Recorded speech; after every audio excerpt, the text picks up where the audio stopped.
Doctor Bhagwat Karad देश के finance minister, हर भाषण के अंदर मेरे पास पूरे देश के बँक्स मेरे हात में है, फायनान्स पुरा मेरे हात में है. आता किती आहे मला माहीत आहे दिल्लीमध्ये किती त्यांच्या हातात आहे. आता जेव्हा आम्ही जालना रोडला एक फुल फ्लायओव्हरच्या आम्ही हे केलं होतं, फुल फ्लायओव्हर की चिकलठाणापासून ते नगर नाकापर्यंत तिथे, कारण मला माहीत होतं की औरंगाबादला आपल्याला किती फंड मिळतील. नाही तर मी ही घोषणा केली असती की नाही, त्या शेंद्रापासून आपल्याला वालूजपर्यंत करायचे आहे. मी हे गप्पा मारण्यासारखं आहे. जे रिअलिस्टिक आहे, जे माझ्या शहराला किती मिळू शकते पैसे, त्या अनुषंगाने मी सांगितलं होतं की आपल्याला चिकलठाणापासून आपण नगर नाकापर्यंत फर्स्ट फेजमध्ये करू. तर त्यावेळी लोकांनी मला सांगितलं होतं, मग पैसे तुमच्या पैशामुळे इतकं मोठं पैसे आपल्याला मिळणार नाही, तर उगीच इतकं जे काम आहे तेही तसंच राहा. मग ते मंत्री झाले. आता मंत्री झाल्यानंतर मला काही करायचे आहे, मला काही दाखवायचं आहे. तर हे जे जे फ्लायओव्हरचा जो प्लॅन होता, मी स्वतः नितीन गडकरी साहेबांच्या घरीमध्ये बसून त्यांनी सगळे PWDचे ऑफिसर्सला बोलवले होते आणि सगळं PWDच्या ऑफिसर्सच्या समोर ही मीटिंग झाली होती की आपल्याला औरंगाबादला जसं अहमदनगरमध्ये करण्यात आलेलं आहे, दुसऱ्या शहरामध्ये एक फुल फ्लायओव्हर, शहरामध्ये गाडी एंट्री व्हायलाच नकोस, ज्यांना बाहेर जायचे आहे ते फ्लायओव्हरचा वापर करून जाता येते. तर हे सगळं प्लॅनिंग झाली होती. गडकरी साहेब खूप पॉझिटिव्ह होते. त्यांनी आपले सुझाव पण दिले होते. त्यांनी हे पण सांगितलं होतं की कोणत्या एजन्सी मार्फत आपल्याला DPR तयार करायचे आहे. त्यांनी त्यांचे PA आहे, ठेंग्स आहे, त्यांना बोलावून त्यांनी सांगितलं होतं की हे औरंगाबादसाठी खूप महत्त्वाचं हे आहे, आपल्याला हे काम करायचे आहे, तुम्ही लवकरात लवकर याचा DPR तयार करण्यासाठी तुम्ही सांगा. आणि त्यांनी सांगितलं होतं की मी फंड देतो आपल्याला, आणि ते पॉझिटिव्ह झाला होता. सगळं प्लॅनिंग झाली होती. मग हे महाशय मंत्री झाले, तर मला काही वेगळं दाखवायचं आहे की मी ते माझे वार आहे म्हणून असं दाखवायचं होतं. तर त्यांनी एक घोषणा केली की आपल्याला फ्लायओव्हरचा वर एक मेट्रो आपल्याला चालवायचं आहे, की आपण अशा तयारी करू की आपण फ्लायओव्हरच्या वर मेट्रो करायचे आहे. आता मी मागच्या 4.5 वर्षापासून मी केंद्र सरकारच्या अर्बन डेव्हलपमेंट कमिटीचा सदस्य आहे. अर्बन डेव्हलपमेंट म्हणजे देशातले जितके मेट्रो प्रोजेक्ट्स आहे ते त्याचा ॲनालिसिस, त्याचं व्हॅल्युएशन करण्याचा जे आम्ही खासदारांची कमिटी आहे त्याच्यामध्ये मी आहे.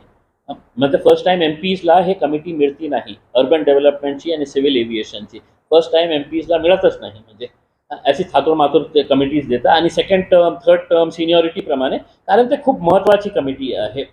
आणि मी दुसरं म्हणजे सिव्हिल एव्हिएशन कमिटीवरती आहे. तर हे अर्बन डेव्हलपमेंटमध्ये जेव्हा आम्ही देशात अनेक शहरामध्ये जेव्हा आम्ही रिव्ह्यू करण्यासाठी गेलो होतो, सर्व जिथे जिथे मेट्रो आहे ते सर्व शहर आम्ही कव्हर केलेले आहे. आम्ही त्यात ते गेलो किंवा त्यांना त्यांचं प्रेझेंटेशन आम्ही दिल्लीला कॉल करून त्यांचं प्रेझेंटेशन घेतलेलं होतं. तर मेट्रो प्रोजेक्ट औरंगाबादसाठी फिजिबल आहे का, होतं का, तर 100% आजच्या परिस्थितीमध्ये मेट्रो प्रोजेक्ट औरंगाबादसाठी फिजिबल नाही होता. कारण आपल्या जितकं लोकसंख्या आहे, आपला जितकं जे मुवमेंट आहे त्याच्यामध्ये मेट्रो प्रोजेक्टसाठी आपल्याला जे फंडिंग लागतं, बहुतेक कराड साहेबांना हे माहीत नसेल. ते अति उत्साहामध्ये त्यांनी सांगितलं असेल की मी मेट्रो रन करणार. त्यांना हे माहीत नसेल की मेट्रोसाठी केंद्र सरकार काही फंडिंग देत नाही. ते जे सिटी जे तयार करतं मेट्रो ज्यांना पाहिजे ते आपला एक स्पेशल पर्पज व्हेकल तयार करतं, SPV आपण म्हणतो, आणि त्या अनुषंगाने एक कॉन्ट्रीब्युशन महानगरपालिकेचं असतं. लोकल सेल्फ गव्हर्नमेंट बॉडी जे आहे ते कॉन्ट्रीब्यूट करते. मग राज्य सरकारचा त्याच्यामध्ये एक हे असतं, हिस्सा असतं. आणि जे मेट्रो कॉर्पोरेशन आहे ते कॉर्पोरेशन आहे, म्हणजे गव्हर्नमेंट याच्यासाठी फंड नाही देणार, ते कॉर्पोरेशन जे आहे ते त्याच्यासाठी फंडिंग करतं. म्हणजे 3 सोर्सेस आपल्याला फंडिंगसाठी लागतं, एक मेट्रो कॉर्पोरेशन, एक स्टेट गव्हर्नमेंट आणि एक लोकल सेल्फ गव्हर्नमेंट.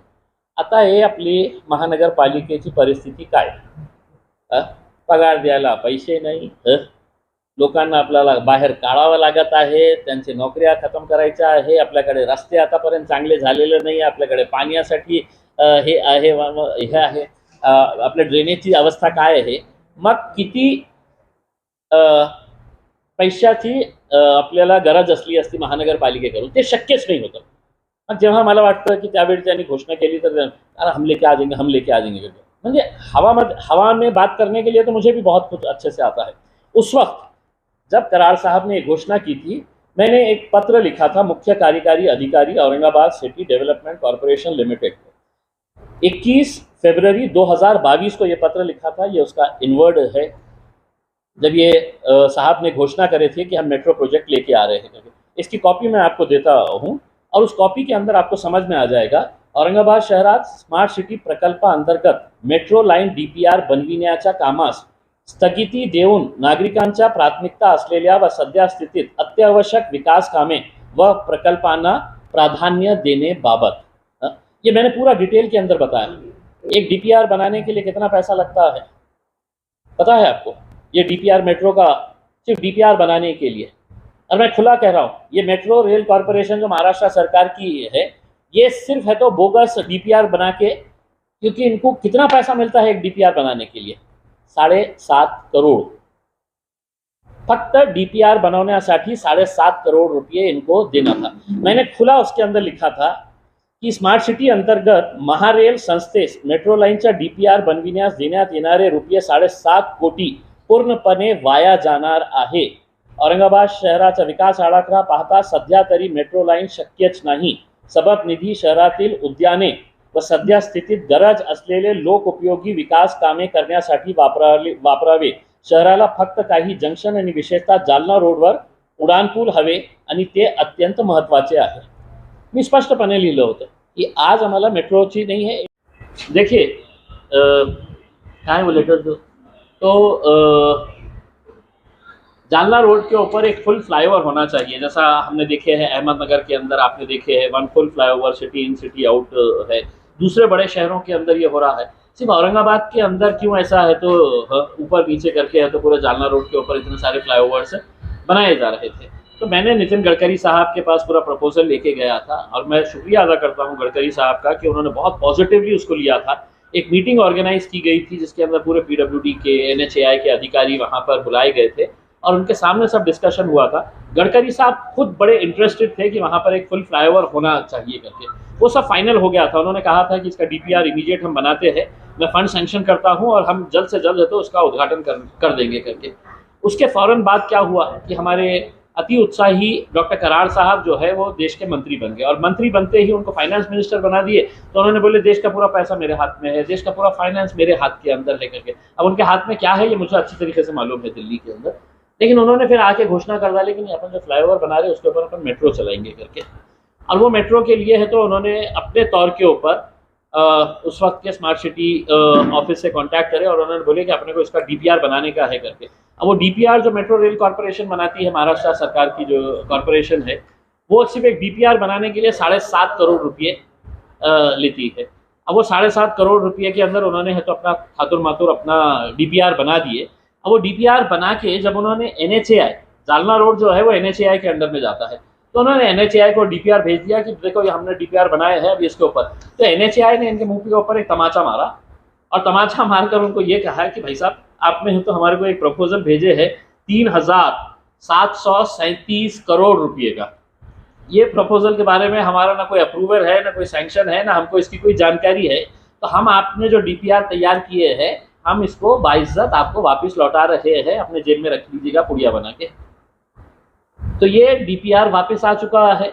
अब मेरा सवाल कराड़ साहब से है कि ये 7.5 करोड़ रुपये जो हमारे स्मार्ट सिटी के आपने इनको दिए हैं, तो वो पैसे अपने या तो आप जेब से दे दीजिएगा, आधे आप दे दीजिएगा और आधे उस वक्त कमिश्नर साहब ने दे दीजिएगा.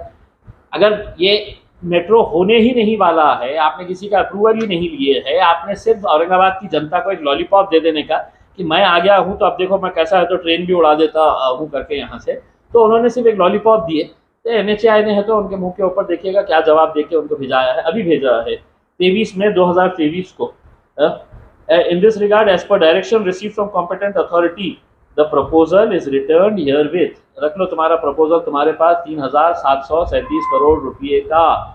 लेकिन अब सवाल ये है कि कराड़ साहब अपने जेब से 7.5 करोड़ रुपये आप दे दीजिएगा या नहीं तो कमिश्नर साहब को बोलिए आधे तुम डाल दो आधे मैं डाल देता हूँ और हम 7.5 करोड़ रुपये वापस उसमें डाल देते हैं. नहीं तो ये 3,737 करोड़ रुपये सरकार से कब सैंक्शन करवा के लेके आने वाले हैं, इसका डेट दो। मैं डेट देता हूँ। कराड़ साहब आपके हाथ में सिर्फ एक लॉलीपॉप देने वाले हैं इलेक्शन तक कि देखो मैं मेट्रो भी उड़ाने वाला हूँ और फ्लाईओवर भी चलाने वाला हूँ, कुछ नहीं होने वाला है। इसके अंदर नुकसान जो हुआ है शहर का वो ये हुआ है कि जो एक फ्लाईओवर बनना था, एक फुल फ्लाईओवर जो बनना था, वो फ्लाईओवर का काम पूरा है तो अब रुक गया है। हाँ देख, बाद में मैं जब से आमदार बना उसके बाद खासदार बना, मेरी कोशिश रही है कि हम गरीब पेशेंटों को किस तरह से मदद कर सकते हैं, क्योंकि हमारे पास सिर्फ एक बड़ा हॉस्पिटल मतलब घाटी है, और उस घाटी हॉस्पिटल की क्या अवस्था है, वहाँ पे आज भी जो महिलाएं डिलीवरी के लिए जाती है उनको 2 दिन के बाद है तो ज़मीन के ऊपर लिटा दिया जाता है क्योंकि हॉस्पिटल के पास बेड्स नहीं है। ऐसे हालात के अंदर हमने कोशिश करके जालना रोड के ऊपर जो गोपीनाथ मुंडे साहब का स्मारक बनाया जा रहा था, वो जगह सरकार ने स्मारक के लिए दी थी, मैंने उसका विरोध किया था और मैंने ये बताया था कि अगर सही मानों में उनको श्रद्धांजलि देना है तो उनके नाम के ऊपर हॉस्पिटल बनाओ। कोई सुन रहा नहीं था मुझे। तब मैंने अदालत के अंदर एक PIL फाइल किया था, पब्लिक इंटरेस्ट लिटिगेशन, जनहित याचिका किया था, और कोर्ट के आदेश के बाद तब वहाँ पर है तो वो हॉस्पिटल के लिए जगह दी गई। और मुझे आज खुशी है कि जालना रोड के ऊपर जो 400 बेड का हॉस्पिटल बन रहा है, वो 400 बेड सिर्फ मेरे ही उस PIL की वजह से, वरना वहाँ पर पूरे जितने भी राजनीतिक पार्टियां थे सब ने मेरा विरोध किए थे कि नहीं वहाँ पर स्मारक ही बनना चाहिए करके। उसमें अब जब उसका हॉस्पिटल का काम शुरू हो चुका है 400 बेड का, तो मैंने गवर्नमेंट को लिख के दिया हूँ कि अब इसका नाम है तो आप गोपीनाथ मुंडे साहब के नाम के ऊपर रख दें, हमें कोई दिक्कत नहीं है। वो लोक नेता थे महाराष्ट्र के अंदर, अलग राजनीतिक पार्टी के हो सकते हैं, लेकिन हमने उस राजनीति को ख़त्म किया था कि जिसके अंदर सिर्फ आप पुतले बनाने की बात करते हैं, स्मारक बनाने की बात करते हैं और इसके लिए सरकार के पैसे लेते हैं। और मेरी सोच ये है कि अगर आपको बनाना है किसी का स्मारक या पुतला, अपने जेब से पैसा निकालिए और बनाइएगा उसमें। तो फिर उसके बाद है तो शाहगंज में एक घाटी हॉस्पिटल का एक यूनिट चलता था, वहाँ पे सिर्फ OPD होती थी चंद घंटों के लिए, लेकिन वो जगह बहुत प्राइम थी, सेंट्रली लोकेटेड थी। तब हमने है तो गवर्नमेंट की एक पूरी टीम के साथ, घाटी हॉस्पिटल के डीन के साथ, PWD के ऑफिसर्स के साथ हमने जाके वहाँ पे इंस्पेक्शन किए थे। जो एग्जिस्टिंग जो चल रहा था वहाँ पर हॉस्पिटल उनका, तो वो जगह काफ़ी नहीं थी कि हम उसको गिरा के बढ़ा सके करके। उसी के बाजू महानगर पालिका की कुछ जगह थी खाली थी, और उसका उपयोग जो है वो सब गलत कामों के लिए हो रहा था। तो मैंने उस वक्त के कमिश्नर आस्तिक कुमार पांडे साहब को रिक्वेस्ट किया था कि साहब ये अगर दे दें तो एक बहुत अच्छा हॉस्पिटल यहाँ पे हम बना सकते हैं करके। तो उन्होंने फ़ौरन उसको हाँ कर दिया था और वो लैंड ट्रांसफ़र कर दी गई थी। अब वो लैंड के ऊपर है तो हमने पूरा प्रपोजल तैयार किए हैं, और मुझे खुशी है ये बताते हुए कि अब शाहगंज के अंदर ये 6 मंजिला बिल्डिंग तैयार होने वाली है हॉस्पिटल की, और ये वुमेन एंड चाइल्ड हॉस्पिटल रहेगा। और यहाँ पर इसके लिए है तो अच्छा खासा पैसा, दुर्गा प्रसाद आरोग्य धाम, ये इस नाम से वो हॉस्पिटल चलाया जाता था, क्योंकि कई साल पहले दुर्गा प्रसाद जी ने ये लैंड है तो दिया था, तो उनके नाम से तो ये हॉस्पिटल का नाम भी है तो दुर्गा प्रसाद के नाम से ही रहेगा। इसके लिए मैंने ज़ाती तौर के ऊपर गवर्नमेंट के जितने भी बड़े बड़े मंत्री हैं, जितने सेक्रेटरीज हैं, उनके पास लगातार चक्कर मारते गया और उनको ये बताया कि नहीं हमको ये हॉस्पिटल यहाँ पे बनाने का है, इसको फंड सैंक्शन करना है करके। और मुझे खुशी है कि अगले कुछ ही दिनों के अंदर ये इसका फंड सैंक्शन हो जाएगा, और हम उम्मीद करते हैं कि बहुत जल्द है तो इसके काम की हम शुरुआत करेंगे करके। तकरीबन 100 बेड का हॉस्पिटल ये वुमेन एंड चाइल्ड के लिए रहेगा, यानी कि डिलीवरीज और महिलाओं और बच्चों के लिए ही इसका इस्तेमाल होगा।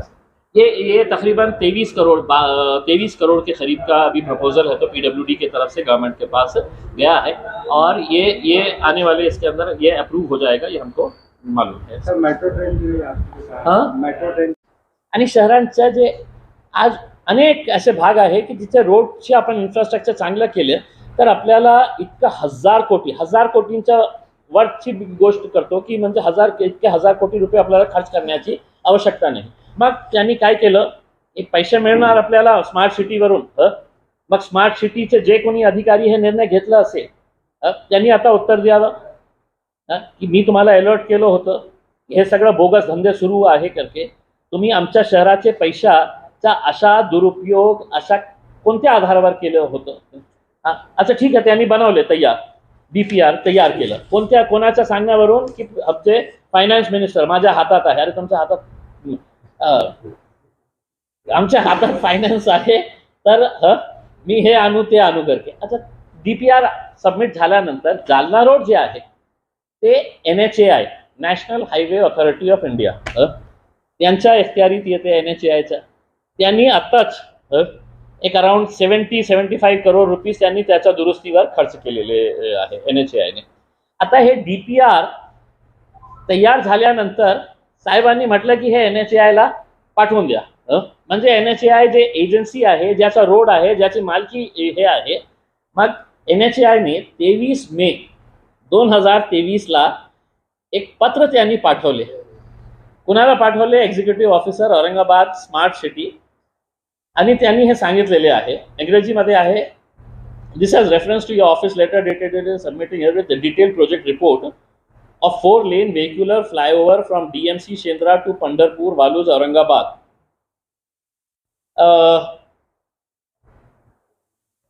तो उन्होंने है तो ये करके भिजाए है कि ये जो आपने हमारे को भिजाया है DPR, जिसके अंदर ये रहेगा और उसके ऊपर है तो ट्रेन चलते रहेगी करके, उन्होंने लिखा है the proposal amounting to ₹3,737 3,737 crore रुपयेचा जे DPR तुम्ही तयार करून आम्हाला पाठवलेले आहे is not covered under any approved scheme of NHAI north. म्हणजे आमच्याकडे अप्रूव्डच नाही आहे हे स्कीम. कोणत्या आधारावर तुम्ही तयार केले आहे? मग लास्टचा शेवटचा त्यांनी एक चपाळ मारलं, in this regard as per direction received from competent authority the proposal is return herewith. हे घ्या तुमचा प्रपोजल आणि खिशात टाका तुमचे. म्हणजे स्पष्ट लिहिलेले आहे 3,737 रुपये का तुमने प्रपोजल दिया, हमारे कोई स्कीम के अंदर ये नहीं है. ये आम्ही तुम्हाला तुमचा प्रपोजल आमच्या वरिष्ठांच्या आदेशाने आम्ही तुम्हाला परत पाठवत आहे. म्हणजे ते DPR इतकं असेल तर आता कमिशनर साहेबांनी आणि कराड साहेबांनी त्याच्या रद्दीमध्ये किती पैसे मिळतील ते पैसे जमा करून ते स्मार्ट सिटीमध्ये टाका, नाहीतर उत्तर द्या. त्यावेळचे कमिशनर आणि कराड साहेबांनी आमच्या शहराचे 7.5 कोटी रुपये वाया घातलेले आहेत. फक्त आपल्या बोगस काहीतरी दाखवण्यासाठी 7.5 कोटी रुपये कराड साहेबांनी आपल्या खिशातून स्मार्ट सिटीला परत करावं. नाहीतर मी त्यांना चॅलेंज करतो की तुमच्या हातात आता किती सरकार किती महिने राहिलेली आहे, त्या महिन्यामध्ये तुम्ही हे 3,737 करोड रुपये सँक्शन करून आणा. भरे रास्ते के ऊपर खड़े रहकर कराड़ साहब को सैल्यूट करूंगा मैं.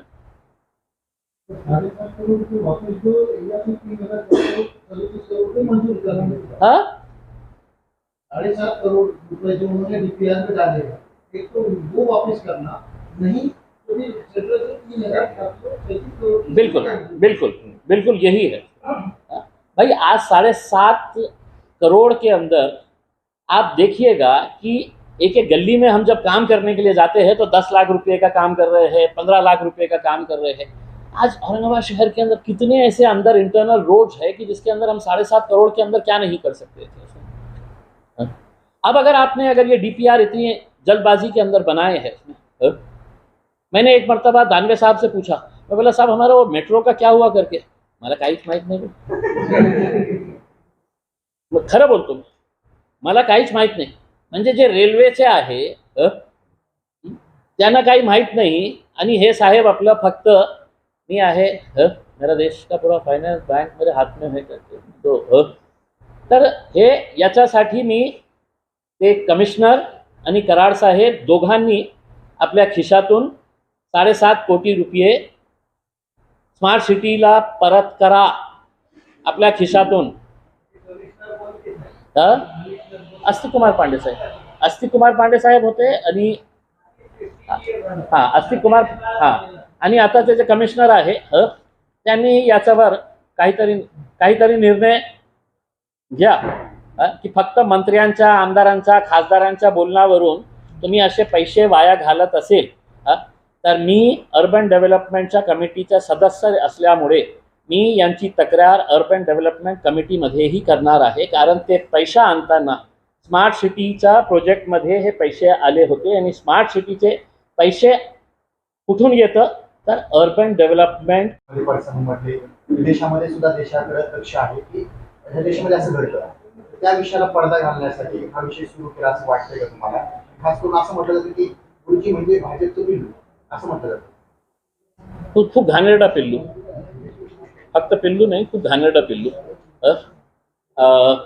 दुसरं म्हणजे तुम्ही मणिपूरच्या बाबतीत हे विचारलं मला. लोकसभेचं अधिवेशन सुरू आहे आणि बहुतेक हे सेकंड लास्ट अधिवेशन असणार आहे.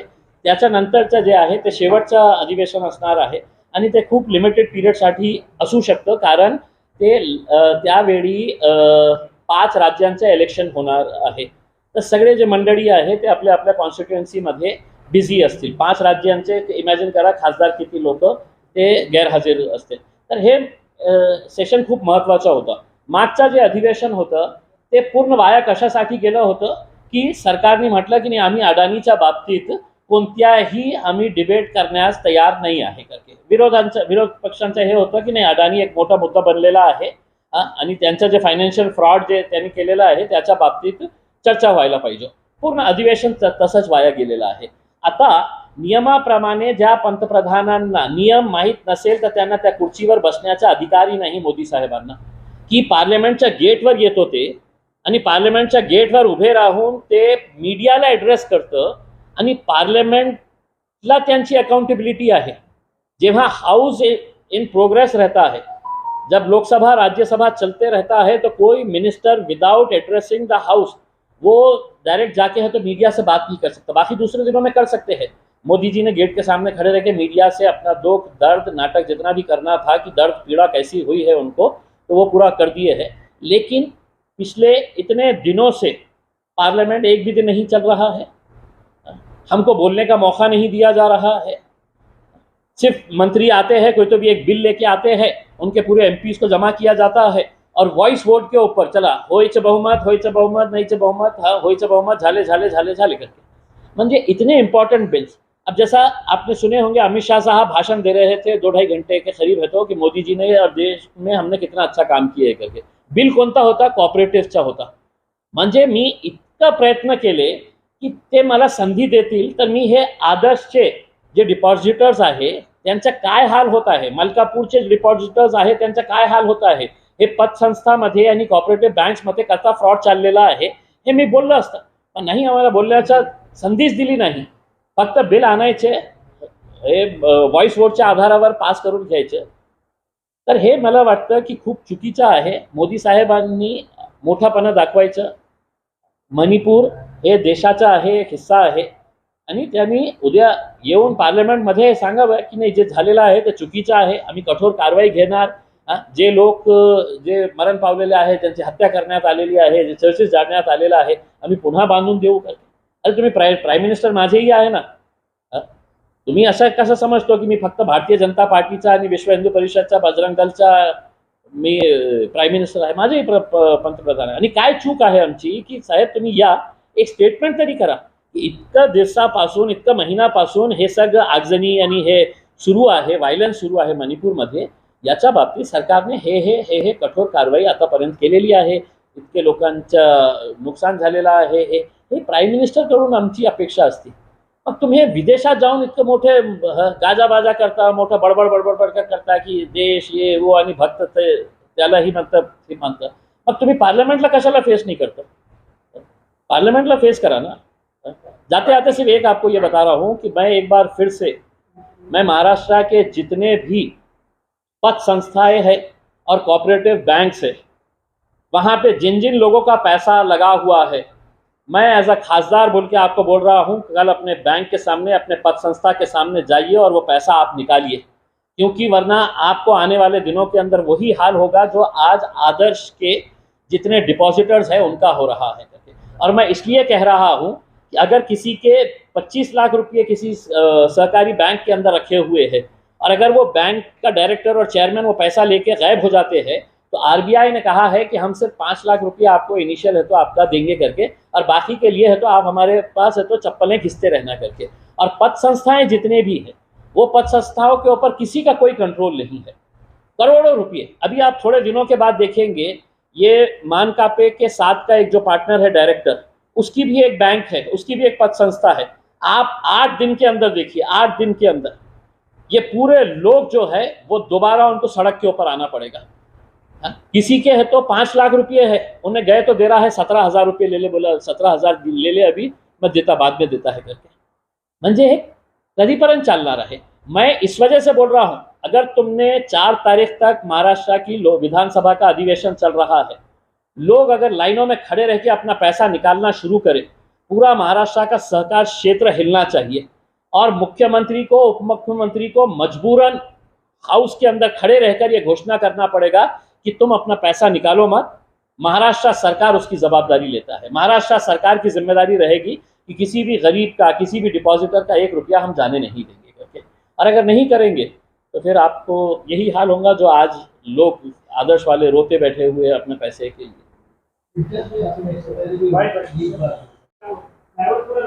रखडलेलं आहे ना, म्हणजे काय, आता डीपीआर जे आहे ना, ते डीपीआर त्यांनी असंच बनवलेलं आहे। आता ते मी पेपरमध्ये वाचलं होतं की नवीन डीपीआर बनवायला आम्ही सांगितलेलं आहे। आता कमिशनर साहेबांनी सांगितलं किती पैसे तुम्ही देणार आहे नवीन डीपीआर साठी, का ते 7.5 कोटीमध्ये हे सगळं चालणार आहे। म्हणजे हे डीपीआरच्या एकूणच्या खेळामध्ये तुम्ही म्हणजे जो एक मेन फ्लायओव्हर होणार होता तो तुम्ही घालून टाकलेला आहे, तो काही होणार नाही। हा, आत्ताची परिस्थिती तर हेच आहे। आपल्या नगरच्या सर्वपक्षीय लोकप्रतिनिधींनी जाऊन गडकरींकडून निधी आणला आणि तयारी होती। ते म्हणजे जेव्हा मी नगरमध्ये क्रॉस होतो ना, तर माझ्या मनातही एक हे प्रश्न उपस्थित होतो की नगर कुठे आहे, आपण कुठे आहे। म्हणजे आपला कंपॅरिझन नगरशी होऊ शकत नाही, आपण इतकं मोठं शहर आहे। तरी सुद्धा नगरमध्ये एक फुल फ्लायओव्हर जे city in and city out पर्यंत गेलेला आहे, ते कशामुळे शक्य झालेलं आहे, तर तिथे डॉक्टर कराड सारखे नेते नाही आहे जे फक्त तुमच्या हातात एक लॉलीपॉप दिलेलं आहे। माझ्या व्यक्तिगत यांच्या बाबतीत काही नाही आहे, चांगला माणूस आहे, पण अशा करताना जेव्हा तुम्ही निर्णय घेतला होता, तुम्ही फक्त कमिशनर सोबत बसणार आणि निर्णय घेणार की दर बाबा 7.5 कोटी रुपये मी ट्रेन आणतो करके, तुम्ही कोणाला, कोणत्या लोकप्रतिनिधीला विश्वासात घेतलं होतं? आता तुम्ही जे इंटरनल मेट्रोचं जे प्लॅन सबमिट केलं होतं, आपण काही पत्रकार त्या मीटिंग मध्ये उपस्थित होतो, नहीं कोई भी स्ट्रक्चर गिर नहीं रहा है करके, कोई भी स्ट्रक्चर हमारी टूटने वाला नहीं है, हम उसको यहाँ से लेके जा रहे हैं, वहाँ से लेके जा रहे हैं। मग मी त्यांना प्रश्न विचारला होता, ते भडकल गेटचा जरा दाखवा मला कुठून घेणार आहे तुम्ही करके। तर सगळे गप्प बसले होते, सगळे गप्प बसले। आता खाजगीमध्ये काय बोलू, त्यांना विचारा, ते म्हणजे ओपन बोलणारा नेता आहे ते, त्यांना फक्त इतकं विचारा तुम्ही की रेल्वेचा आहे, तुम्हाला याच्यामध्ये काही कल्पना होती का, तुम्ही त्या मीटिंगमध्ये उपस्थित होते का, तुमचं अप्रूव्हल घेण्यात आलं होतं का, काही नाही।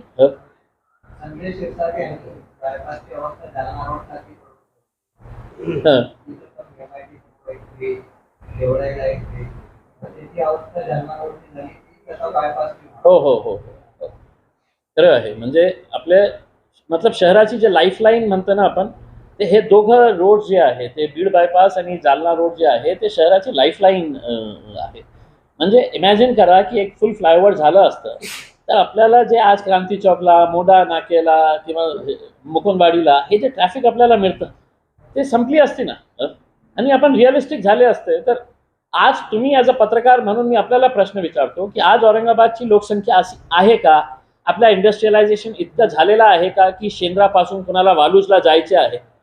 अरे शेंद्रामध्ये तर फक्त MOU सुरू आहे ना, मागच्या अनेक वर्षापासून फक्त MOU आहे की आम्ही मेमोरंडम ऑफ अंडरस्टँडिंग इतकं 1000 कोटीचं करून आले। अरे इंडस्ट्री कोणती आणली रे बाबा हे सांगा। तर अशी आजची परिस्थिती नाही आहे की आपल्याला मेट्रोची आवश्यकता आहे। बहुतेक 10 वर्षानंतर 15 वर्षानंतर आपल्याला रिक्वायरमेंट येतील, तर त्यावेळी आपण कन्सिडर केलं असतं। पण आज उगीच एक नवीन हे गाडी आणून ते सगळं प्रोजेक्टची वाट लावण्याचं जे काम केलेलं आहे त्याच्या बाबतीत माझी अपेक्षा आहे की त्यांनीच उत्तर द्यावं। ठीक है, इस ताल्लुक से अगर मौका मिला तो मैं पार्लियामेंट के अंदर भी ये आवाज़ उठाऊंगा और पार्लियामेंट के अंदर उनसे सवाल करूंगा कि आप ये बताइएगा कि आपने मेरे शहर के 7.5 करोड़ रुपये वापस कब देने वाले हैं करके। करार साहब ने इसका जवाब देना चाहिए। ये इसे ताल्लुक से क्वेश्चन है कि जो फ्लाईओवर बनने वाला है, क्या अभी solution नहीं है? राजी साहब, उसमें सबसे बड़ी दिक्कत ये है, मतलब हमारी जब मीटिंग हुई थी इनके साथ, गडकरी साहब के साथ, तो ये सवाल है तो मैंने भी उनसे किया था। मैं बोला सर मेरे टर्म में स्टार्ट हो जाएगा ना काम करके, तो वो खुद बहुत इंटरेस्टेड थे। उन्होंने मुझसे खुद कहा था कि जब वो दौलताबाद जा रहे थे तो बोले कि यार कितनी ट्रैफिक है बोले उसमें, और वो रोड भी चौड़ा होना चाहिए, दौलताबाद का तुम्हारा रोड जो है उसको 4 लेनिंग करना चाहिए करके उसमें। तो डिफेंस का लैंड की बात आई तो उन्होंने खुद ने अपना ये किए थे उसमें कि उसके ताल्लुक से भी मीटिंग एक लगाएंगे करके उसमें। और ये इसके लिए तो उन्होंने ये बताए थे कि अगर DPR तैयार हो जाता है मैं फंड सैंक्शन कर देता हूँ, अपन है तो एक 6-8 महीने के अंदर है तो अपन इसका काम शुरुआत कर सकते हैं। आज मेरे हिसाब से जालना रोड के फ्लाईओवर का काम शुरू हो गया होता, और उस वक्त अगर हमने निर्णय लिए होते कि हमारा सिर्फ फ्लाईओवर रहने वाला है, तो हमने जो 70 करोड़ रुपये जालना रोड के मेंटेनेंस के लिए अभी लगाए हैं, 70 करोड़ रुपये। अब उसके अंदर दूसरी एक बात बताता हूँ आपको, वो एक अलग बॉक्स आइटम बना सकते हैं। एयरपोर्ट के सामने एक फ्लाईओवर था उनके पहले इनिशियल प्लान के अंदर, एयरपोर्ट के सामने, वो लेटर है ना उसको, तो एयरपोर्ट के सामने एक फ्लाईओवर था। मैंने उसका विरोध किया। मैंने इसलिए विरोध किया, मैंने बोला कि देखिए हम लोग है तो एक फुल फ्लाईओवर लेने की बात कर रहे हैं, आप अगर ये फ्लाईओवर अभी बना देंगे तो हमारे पास क्रांति चौक का फ्लाईओवर, प्रिंटर ऑयल का फ्लाईओवर, फिर आगे एक, तो मैं बोला फिर हमारा पर्पस सर्व नहीं होगा, ये फ्लाईओवर को रोक दे करके। उसके ऊपर वो कॉन्ट्रैक्टर जो लेडी थी हैदराबाद की, उसने खूब प्रेशर डाली कि नहीं ये करना है करके। लेकिन मैं अड़ा हुआ था। मैंने दिल्ली के अंदर वो असाटी साहब बोल के है NHAI के, जो यहाँ के महाराष्ट्र के हेड, मैं उनके पास जाके बैठा और मैंने उनको बोला कि साहब हमारा ये सैंक्शन हुआ है, आप गडकरी साहब को फ़ोन लगाइए और पूछिएगा कि हमारे को एक फ्लाईओवर मिल रहा है, तो आप ये 70 करोड़ रुपये के अंदर ये फ्लाईओवर क्यों बना रहे हैं करके। अल्टीमेटली मैंने इतने करस्पॉन्डेंस किया रिटर्न के अंदर, तो वो फ्लाईओवर वहाँ से कैंसिल हुआ, एयरपोर्ट के बिल्कुल सामने का उसमें। अब मैंने NHAI को एक लेटर लिखा कि मैं बोला वो जो पैसा फ्लाईओवर का जो था वो कहाँ यूज़ किया गया भाई। एक फ्लाईओवर बनाने के लिए 17 करोड़, 18 करोड़, 22 करोड़ जो भी उसका प्रोविज़न था उसमें, वो पैसा तुमने कहाँ खर्च किए। ठेकेदार को तो मिल गया था करके। मैंने पत्र लिखा, कोई रिप्लाई नहीं आया NHAI की तरफ से।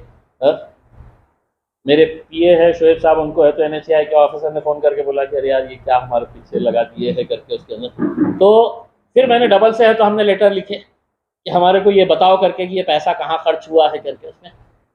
तो अब जो उनका रिप्लाई आया है, उन्होंने ये लिखे है कि नीचे है तो हमने क्या पेवर ब्लॉक्स लगा दिए हैं और हमने उसका। तो मैं बोला अगर फ्लाईओवर बन रहा था तो नीचे का खड्डे छोड़ने वाले थे क्या, पेवर ब्लॉक्स नहीं लगाने वाले थे? तो अब उसके पीछे भी लगा हुआ हूँ एकदम है। तो अब गडकरी साहब को, क्योंकि उसका रिप्लाई अभी आया है, मतलब बहुत मेहनत करने के बाद, तो ये एक सवाल हमारे मन में है कि NHAI ने वो पैसा कहाँ डाला है करके। अगर वो मोहतरमा जो हैदराबाद की कॉन्ट्रैक्टर थी, जिसके बहुत अच्छे कनेक्शंस है सुना NHAI के अंदर, उसने वो पैसा कहाँ इस्तेमाल करी वो हमारे को बताना, या NHAI ने हमारे को बताना कि साहब ये 20 करोड़ का फ्लाईओवर था, ये 20 करोड़ है तो हमने दूसरी जगह के ऊपर एक फ्लाईओवर बना दिए। मैंने उस वक्त तो ये सुझाव दिया था कि वो जो पैसा रहेगा बचेगा, जो NHAI का रोड हमारे शहर से कहीं से भी जा रहा होगा उसके अंदर, तो वहाँ पे है तो हम उसको शिफ्ट करते हैं। लेकिन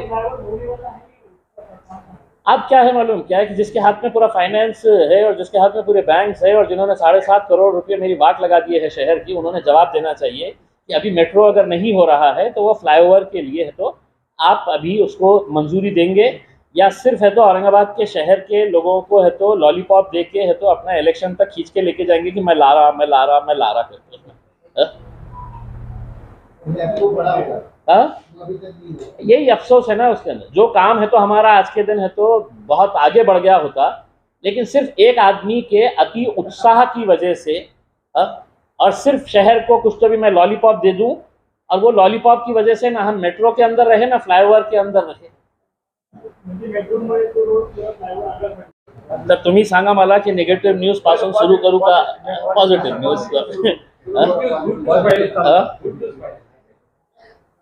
गुड न्यूज म्हणजे आपल्याला माहीत असेल की मी जेव्हापासून आमदार झालो, खासदार झालो, माझा प्रयत्न हे होतं की या शहराला आपल्याला चांगले हॉस्पिटल्स पाहिजे, आणि जेव्हा आपल्याला माहीत असेल की क्रांती चौकला जेव्हा आदरणीय गोपीनाथ मुंडे साहेबांचं स्मारक होणार होतं, मी त्याचा विरोध केला होता आणि हे सांगितलं होतं की म्हणजे तिथे आपल्याला एक चांगला हॉस्पिटल करण्याची आवश्यकता आहे.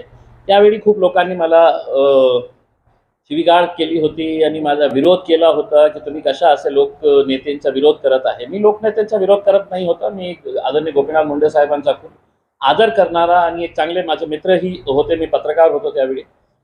तर कोणीही ऐकायला तयार नाही होते. मग मी कोर्टामध्ये गेलो होतो. मी एक PIL फाईल केली होती आणि PILच्या अनुषंगाने आज तिथे 400 बेडच्या हॉस्पिटलचं काम सुरू आहे. 400 बेडच्या हॉस्पिटल. मी उद्या राजनीतीमध्ये राहणार, मी खासदार राहणार नाही राहणार हे वेगळी गोष्ट, पण 400 बेडच्या हॉस्पिटल आज तिथे उभे राहिलेलं आहे. आणि त्याचवेळी मी सरकारला पत्र लिहिले होते की तुम्ही आता या हॉस्पिटलचं नाव गोपीनाथ मुंडे साहेबांच्या नावाने ठेवा. तरीसुद्धा इतकं मोठा हॉस्पिटल होऊनही सुद्धा आपल्याला माहीत आहे की आज औरंगाबाद शहरामध्ये जिल्ह्यामध्ये ज्या हॉस्पिटलची काय परिस्थिती आहे. माझा एक वेगळा PIL हायकोर्टमध्ये सुरू आहे की कसं आपल्याकडे इक्विपमेंट्स नाही आहे, बिल्डिंग्स आहे तर डॉक्टर्स नाही आहे, आणि हे सगळं जिल्ह्याच्या बाबतीत मी कोर्टाला सांगून दिलेले आहे, विथ एव्हिडन्स सांगून दिलेले आहे. आणि मी धन्यवाद देतो औरंगाबाद बेंच ऑफ हायकोर्टचं आणि विशेषकर जस्टिस घुगे साहेबांचा की त्यांनी इतकं प्रोॲक्टिव्हली पॉझिटिव्हली हे केलेले आहे, जे निर्णय दिलेले आहे की आता सरकारवर बंधनकारक झालेला आहे की आपल्याला रिक्रुटमेंट ही एक फिक्स टाईम फ्रेममध्ये करायची आहे. जे हॉस्पिटल्स बंद पडलेले आहे, उदाहरण म्हणजे कुंजखेड्याचं एक हॉस्पिटल, किती वर्षापासून एक मोठी बिल्डिंग उभी होती, तिथे डॉक्टर्सही नाही होते. मग मी हे मुद्दा जेव्हा उचलला तर कोर्टाने डेट दिलं की 15 ऑगस्टपर्यंत आम्हाला ते हॉस्पिटल सुरू व्हायला पाहिजे. आता मी जेव्हा निधी पांडे मॅडम होते कलेक्टर, त्यावेळी मी एक सांगितलं होतं की शागनचं जे एरिया आहे आपल्याला सगळ्यांना माहीत आहे की शागनची भाजी मंडी जे आहे, भाजी मार्केट, तिथे एक घाटी हॉस्पिटलचा एक सेंटर चालतो. ते फक्त OPD साठी आहे. खूप प्राईम लोकेशन आहे त्याचा. आणि प्राईम लोकेशन असल्यावर मला असं हे वाटायचं की आज आपण कुणीतरी एक सिक्रेट कॅमेरा घेऊन आपण कोणी एका महिलाला तुम्ही घाटी हॉस्पिटलच्या मॅटर्निटी वॉर्डमध्ये कोणाला पाठवले, कोणी एका महिलेला, तर तुम्हाला कळेल की जे हॉस्पिटलमध्ये डिलिव्हरीसाठी येतं तर सिझेरियन ऑपरेशन आहे तर 2 दिवसामध्ये तिला मतलब जमिनीवर टाकण्यात येतं, कारण बेड्सच अवेलेबल नाही आहे. त्याचा कसूर काय आहे की ती गरीब आहे. मतलब नियमाप्रमाणे कमीत कमी 4 ते 5 दिवस एक सिझेरियन ऑपरेशनची महिलेला आपल्याला बेड द्यावंच लागतं, पण बेडच अवेलेबल नाही आहे. तर हे करायचं. मग मी काय केलं होतं, मी त्यावेळचे आपले आस्तिकुमार पांडे साहेब, मी त्यांना विनंती केली होती की आपण शागनचं जे हॉस्पिटल आहे ते शागनचं हॉस्पिटल आपण मोठं करू. आम्ही स्वतः जाऊन तिथे सगळे टीम्स घेऊन गेले होतो. घाटीचे डीन त्यामध्ये होते, PWDचे अधिकारी त्याच्यामध्ये होते, आणि आम्ही ते जे हॉस्पिटलची बिल्डिंग आहे, किती लँड आहे, ते सर्वे करण्यासाठी गेलो होतो. त्याच्या शेजारीच महानगरपालिकेची जागा होती आणि ते जागा म्हणजे अतिक्रमण होत होता, त्याचा काहीही उपयोग नाही होता. तर मी आस्तिकुमार पांडे साहेब जेव्हा हे होते कमिशनर, की मी त्यांना विनंती केली होती, साहेब हे जे आहे हे जागेचा तुम्ही काही उपयोग करत नाही, तिथे एन्क्रोचमेंट होत आहे, तिथे लोक त्याचा ज्याप्रमाणे त्यांना उपयोग करायचा आहे ती जागा टॉयलेटसाठीही उपलब्ध करून देण्यात आली होती. मग आस्तिकुमार पांडे साहेबांनी मान्य केलं होतं आणि ती जागा पण ते हॉस्पिटलला, घाटी हॉस्पिटलला देण्याचा त्यांनी निर्णय केला होता. मग आमच्याकडे खूप एक मोठी जागा उपलब्ध झाली. मग मी त्यावेळचे आपले मेडिकल सेक्रेटरी आहे, मी गिरीश महाजन साहेबांना भेटलो होतो. मग मी चीफ सेक्रेटरीला भेटलो होतो आणि त्यांना हे समजावून सांगितलं होतं की अशी अशी परिस्थिती आहे, आणि विथ फोटोग्राफिक एव्हिडन्स त्यांना सांगितलं होतं की आपल्याला हे जागा उपलब्ध आहे, आपण हे हॉस्पिटलसाठी हे करा. त्यांनी ओरली अप्रुव्हल दिलं होतं. मग PWD कडून आम्ही सगळं त्याचं प्लॅनिंग केली, सगळं तयार केलं, आणि मला आज आनंद आहे हे सांगण्यासाठी की फक्त एक लहानसा माझा प्रयत्न होता तर 400 बेडचं हॉस्पिटल आपण क्रांती चौकला आपण ते बांधत आहे. आणि शागंजमध्ये आता ते सगळं प्लॅनिंग झालेली आहे, ते मुंबईमध्ये पोहोचण्यात आलेलं आहे. आपल्याला आपले फायनान्स मिनिस्टर साहेबांनी शब्द दिलेले आहे की याच्यासाठी ते फंड अवेलेबल करून देणार आहे करके. तर एक खूप मोठी एक चांगली एक हॉस्पिटलची इमारत जे टोटली 5 स्टोरी असणार आहे, हे अशी शाहगंजमधली जे आज आपल्याला माहीतच नसेल की वहाँ पे एक हॉस्पिटल है करके. आज ये हॉस्पिटल 6 फ्लोर की हॉस्पिटल बिल्डिंग यहाँ पे बनाई जा रही है और इसमें ऑलमोस्ट जो प्रोविजन किया जा रहा है वो 100 बेड का. मग हे जनरल आहे का, तर हे जनरल नाही आहे, हे वुमेन अँड चाइल्ड म्हणजे इथे फक्त डिलीवरीसाठी आणि बच्चों के लिए. तो बहुत अच्छे तरीके से इसको प्लानिंग किया गया है. तो मुझे ज़ाती तौर के ऊपर इस बात की खुशी है कि लोग स्मारक बनाने के लिए लड़ते हैं, लोग बोलते हैं कि हमको पुतले बनाने के लिए है तो सरकारी पैसा दो करके, और महानगर पालिका के करोड़ों रुपये इसके अंदर बर्बाद हुए हैं. मैं महापुरुषों का विरोध नहीं करता हूँ, लेकिन अगर मुझे किसी का पुतला बनाना है तो इम्तियाज़ अपनी जेब खाली करेगा और उसमें से जितना होता है उतना देगा और बाकी लोगों से जमा करेगा, लोक वर्गनी से. लेकिन सरकार का पैसा अस्पताल बनाया जाए, स्कूल बनाया जाए, ये इसके लिए काम के लिए इस्तेमाल किया जाएगा.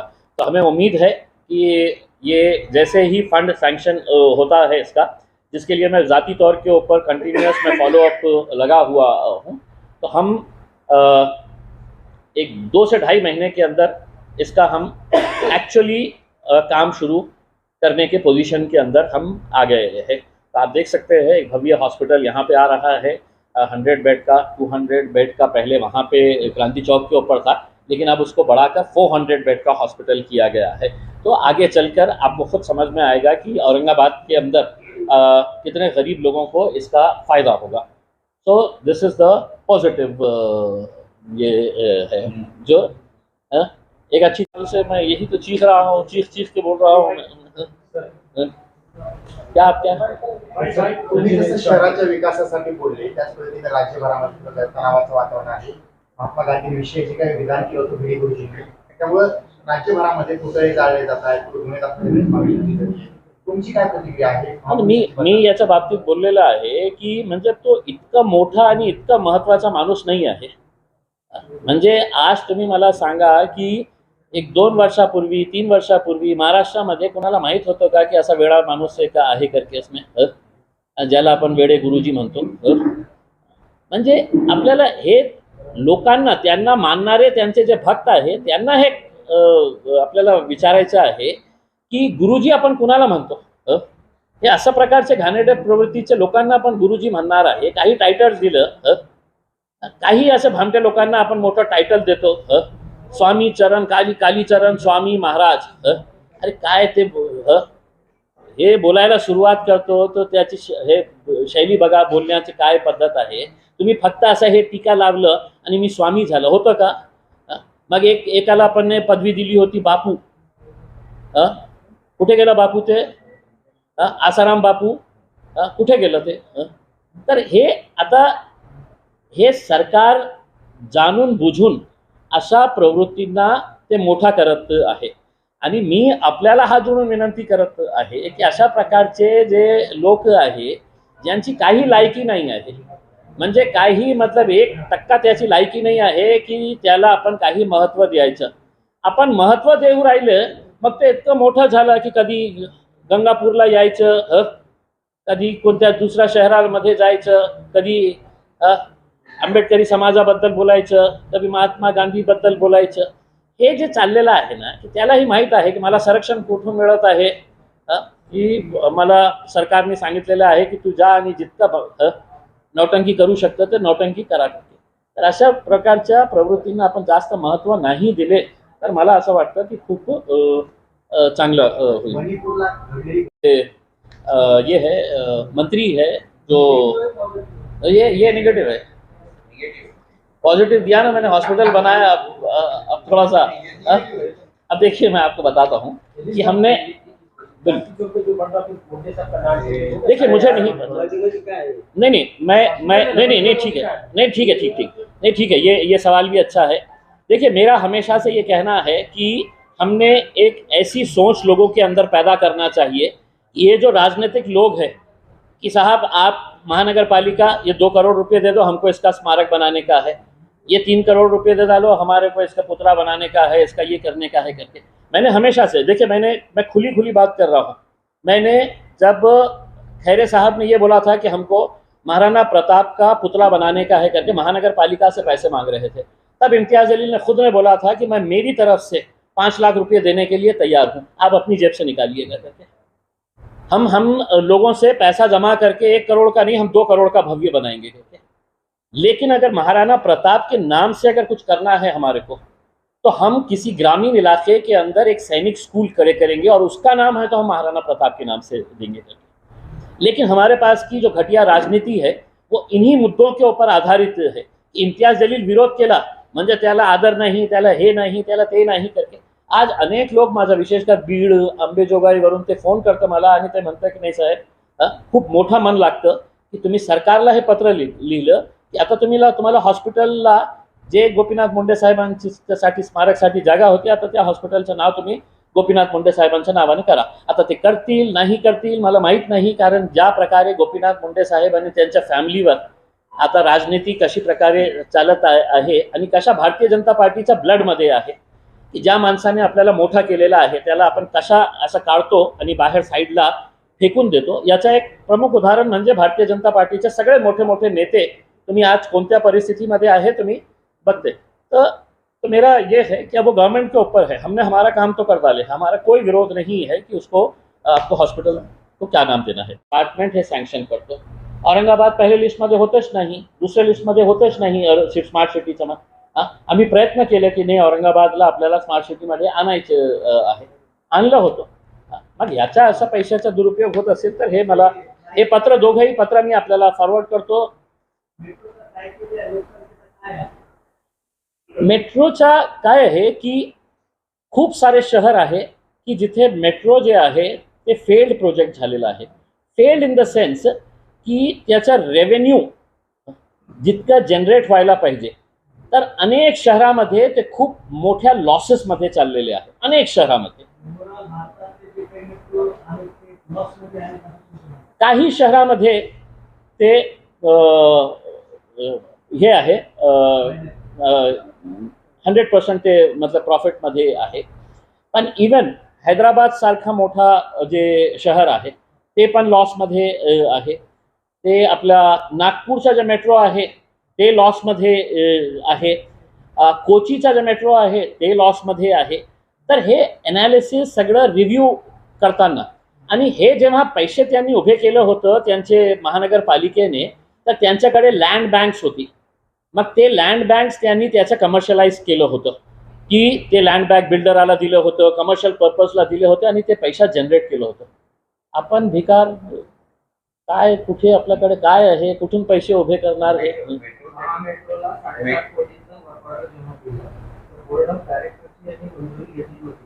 नाही। मला तर माझ्या माहितीप्रमाणे बोर्ड ऑफ डायरेक्टर्सची परमिशन नाही घेतली होती आणि हेच प्रश्न मी जेव्हा त्यांची तक्रार करणार आहे त्यामध्ये स्पष्ट लिहिणार आहे की म्हणजे एका आयुक्ताला आणि एका मंत्र्याला हे अधिकार आहे का कि दोघं मिलून, मंत्रीने म्हटलं की अरे मैं रेल लेके आता और उन्होंने बोला हाँ लेके जा, पैसे लेके जा, लेके आ जा रेल लेके, तर ऐसा होणार नहीं ना। तो ये है कि उसमें अगर हुआ है तर त्यांनी सांगावे की म्हणजे काय आहे। दानवे साहेबांची प्रतिक्रिया घ्या की तुमच्या याच्यामध्ये काय रोल होता, आपण तर रेल चालवणारे मंत्री आहे ना, तुमच्या याच्यामध्ये काय होता ते सांगतील की मला कल्पनाच नाही की तुम्ही रेल सुरू करणार आहे। तर ये 2 पॉजिटिव एक नेगेटिव न्यूज़ है उसमें, लेकिन देखिएगा थोड़े दिनों ऑलरेडी मतलब ह्यूज है। मतलब आप कल वीडियो देखेगा नहीं है कि वो एक बैंक के जो डायरेक्टर है उसके घर के अंदर लोग घुस गए और वो डायरेक्टर बोल रही है फांसी का फंदा लगाओ मेरे को लटका दो करके। वो बोल रहे थे कि फांसी का फंदा लगा के हमको क्या होगा करके, लोग घर में घुस गए निकाल रहे। और वो अगर नहीं करेंगे तो भाई साहब 1 लाख 2 लाख 3 लाख म्हणजे मतलब मेरा तो ये है कि अगर आपने एक महिला का अगर प्रोफाइलिंग अगर करेंगे, कल जब हमने सभा लिए तो उसमें 3 लोग, अभी तक 1 आत्महत्या किया है और 2 ने है तो हार्ट अटैक आके मरे हैं। तो चिंचोली नाम का जो गांव है, तो वो चिंचोली गांव का जो आदमी है, उसके मियाँ बीवी है दोनों भी बूढ़े, 5 लाख रुपये थे उनके पद संस्था के अंदर, 5 लाख रुपये। लेकिन वो आदमी, वो पैसे के चक्कर के अंदर उसका हार्ट अटैक आ गया। उसको हार्ट अटैक जब आया तो उसकी वाइफ के पास इतने पैसे नहीं थे कि वो अंतिम संस्कार कर सके।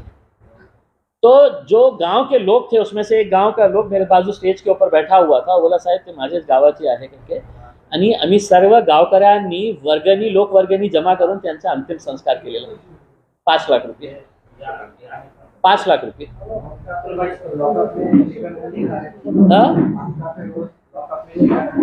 देखिए मानका देखिए, मतलब मैं तो पहले से ही ये बोलते हुए आ रहा हूँ, मानकापे की अगर आपने उनकी जो एनुअल बुक निकलती है, वो एनुअल बुक के अंदर 5 लोगों के फोटोज है, आमचे प्रेरणा स्थान। तो प्रेरणा स्थान पे पहले नंबर के ऊपर है आदरणीय शरद पवार जी, उसके बाद है आदरणीय देवेंद्र फडणवीस जी, आदरणीय डॉक्टर कराड साहब, आदरणीय डॉक्टर अपने अतुल सावे साहब, हे प्रेरणा स्थान आहे। आता यांची प्रेरणा हे लोक आहे, तर बिर्याणी नाही खाणार तर काय भुट्टे खाणार का तिथे जेलमध्ये?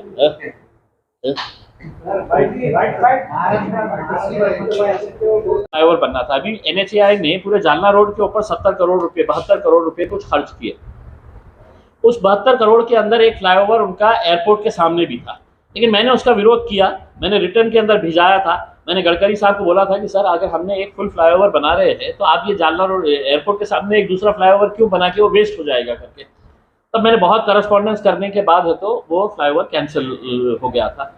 अब वो जब कैंसिल हुआ तो मैंने है तो NHAI को पत्र लिखा और उनसे पूछा कि भैया, ये जो फ्लाईओवर के जो पैसे थे, जो फ्लाईओवर बनाने के लिए आपके 18 करोड़, 20 करोड़, 22 करोड़ जो भी थे, वो पैसा कहाँ यूज़ किया गया है करके। तो उन्होंने कई टाइम तक मुझे जवाब ही नहीं दिया।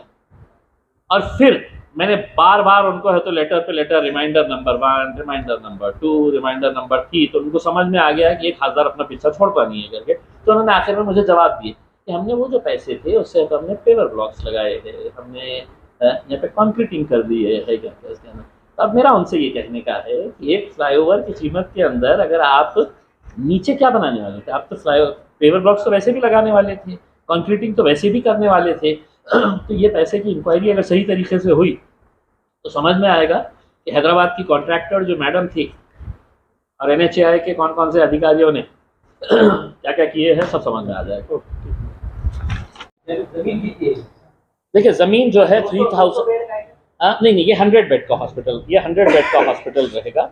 और इसकी टोटल जगह दोनों मिला के जो महानगर पालिका की थी, और मतलब देखिए, अगर महानगर पालिका अगर इसके अंदर पॉजिटिवली अगर काम नहीं करी होती, हमको सपोर्ट नहीं करी होती, तो ये हॉस्पिटल बनना बिल्कुल ही नामुमकिन था, क्योंकि बहुत छोटी सी जगह थी, उसके अंदर हम कर नहीं पाए होते उसमें। तो अब ये जो है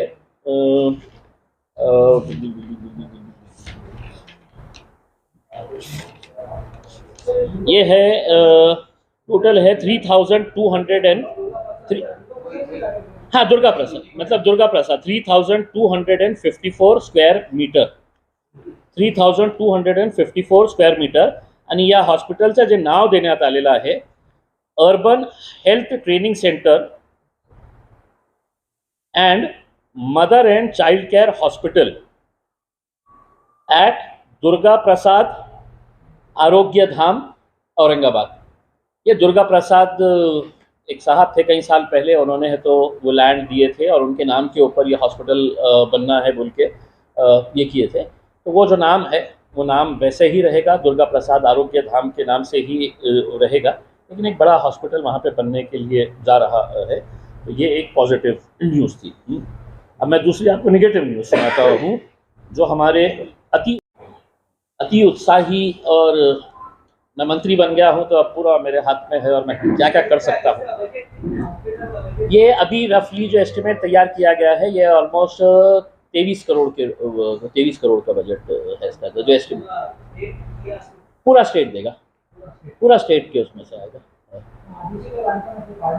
ते पाडावंच लागणार आहे आपल्याला। नाही, ते भाजी मंडीला आपण टच नाही, ते भाजी मंडीचं लँड वेगळं आहे, ते भाजी मंडीच्या कॉर्नरला ते आहे, आणि तिथे आपल्याला माहीत असेल की म्हणजे कशी ट्रॅफिक आणि काय, एक सेंट्रली लोकेटेड प्लेस आहे, त्याचा फायदा सगळ्या लोकांना होणार आहे। आपण कितीही केलं तर घाटीचे आपले लिमिटेशन्स तिथे झालेले आहे. आता माझ्या PIL-मुळे अनेक पोस्टिंग्स भरण्याचं काम सुरू आहे. म्हणजे पूर्ण महाराष्ट्रामध्ये जे आकडा आम्हाला ॲफिडेव्हिटमध्ये सादर करण्यात आलेला आहे, 10,500 post medical colleges hospitals across Maharashtra, ते फक्त या PIL-मुळे. आणि त्यांनी जे हे काढलेलं आहे ते ॲफिडेव्हिट त्यांनी कोर्टामध्ये सादर केलेलं आहे, तर त्यांनी स्पष्ट लिहिलेले आहे की Syed Imtiaz Jaleel versus government of Maharashtra PIL number 47/2022-21. तर हे स्पष्ट त्यांनी लिहिलेले आहे. म्हणजे 10,500 पोस्ट जे अनेक वर्षापासून प्रलंबित होते, आज कमीत कमी लोकांना आपण चांगली सेवा देऊ शकेल याच्या बाबतीत. तो ये अगर हो गया है आपका हॉस्पिटल के ताल्लुक से, तो मैं अब एक हमारे अति उत्साही अच्छा ठहरो यार, रुक जाओ जरा, पूछने दो.